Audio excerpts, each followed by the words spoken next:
400 రోజుల్లో ఎన్నికలు ఉన్నాయి కనుక ముస్లింలకు చేరువ అవ్వండి అని బీజేపీ నాయకత్వం ప్రకటన ఇవ్వడం హాస్యాస్పదంగా ఉందని బాపట్ల జిల్లా కాంగ్రెస్ పార్టీ మైనార్టీ అధ్యక్షుడు పఠాన్ రాజేష్ అన్నారు.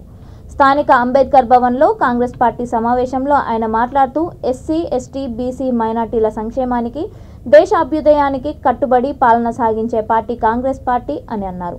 ఈ కార్యక్రమంలో ముస్లిం మహిళలు, బాపట్ల కాంగ్రెస్ నాయకులు దేవరాజ్, దండు రేణుక, తాజుద్దీన్, కలాం, జహీరున్నీసా, షేక్ బాజీ తదితరులు పాల్గొన్నారు.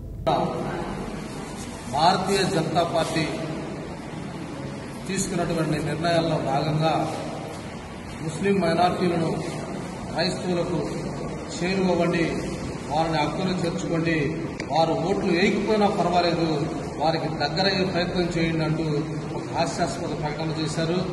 మరి గడిచిన 8.5 సంవత్సరాలుగా ముస్లింల సంక్షేమాన్ని పక్కకు పెట్టి మరి వారిని ఆర్థికంగా, రాజకీయంగా, సామాజికంగా కూడా అసమానతకు గురి చేసి వారిని పూర్తిగా విస్మరించి నేడు మాత్రం హక్కున చేర్చుకోండి అంటూ ఎంతవరకు సమంజసం?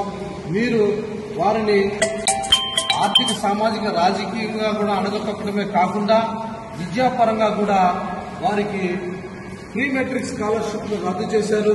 అలానే భారత తొలి విద్యాశాఖ మంత్రి మౌలానా ఆజాద్ గారు ఏదైతే సామాజిక వర్గంగా వెనకబడి ఉన్నటువంటి ముస్లిం సామాజిక వర్గానికి మరి ప్రయోజనం చేకూర్చేలా, వారికి విద్యలో వారు ఉన్నతంగా ఎదిగేలా కృషి చేస్తున్నటువంటి స్కాలర్షిప్ ను కూడా మీరు ఇటీవలే స్మృతి ఇరానీ గారు పార్లమెంట్ లో ప్రవేశపెట్టి మరి ఆ స్కాలర్షిప్ ను కూడా పూర్తిగా రద్దు చేసి ముస్లింలను ఇంత వెనుకబాటుకు గురి చేస్తూ ఈ రోజున మళ్లీ వారికి దగ్గర అవ్వండి అంటూ ఎంతవరకు సమంజసం?